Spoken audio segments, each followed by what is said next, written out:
Diana André. Merci, Monsieur le Président.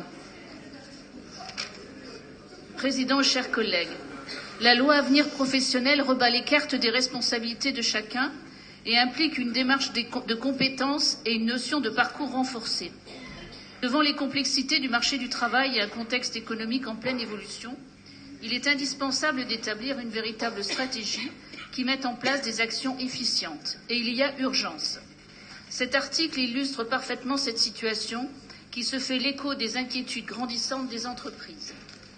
Voilà, je vous le montre, c'est un article qui fait un focus sur une entreprise de la Meuse, une petite entreprise de 53 salariés au cœur de la Meuse qui cherche 6 collaborateurs qualifiés et qui cherche désespérément 6 collaborateurs qualifiés.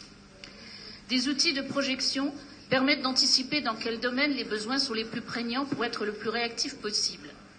Cela passe par une information, une prospection, des relations soutenues avec les entreprises et les territoires pour connaître les besoins économiques et parallèlement susciter une vraie appétence pour des métiers en tension. Le SPRO doit clarifier le rôle de chacun par la mise en place d'actions concrètes, lesquelles a priori ne sont pas encore définies. Il doit accompagner tous les publics. La région a pour ambition de proposer des formations pour tous les territoires, pour tous les demandeurs d'emploi et les autres. Comment la région se propose-t-elle d'agir pour identifier les invisibles?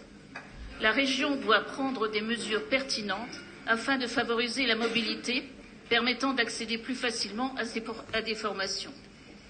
Il y a un enjeu majeur à actionner rapidement tous les leviers pour mettre en adéquation les formations et les besoins. Il y a trop de distorsions entre l'offre et la demande. Se rapprocher des branches professionnelles, des entreprises et de tous les acteurs des territoires est donc d'une importance capitale. Vous évoquez la proximité offerte par les maisons de la région. Comment allez-vous en optimiser la fréquentation? En effet, beaucoup de nos concitoyens ne connaissent même pas l'existence de ces maisons. Il y a urgence à les en informer. La proximité ne se décrète pas, elle s'organise. Et elle suppose des offres de mobilité pour une accessibilité pour tous. La formation professionnelle est au cœur des enjeux de notre développement économique. Il est indispensable de relever ce défi qui est devant nous. Merci. Merci, Madame.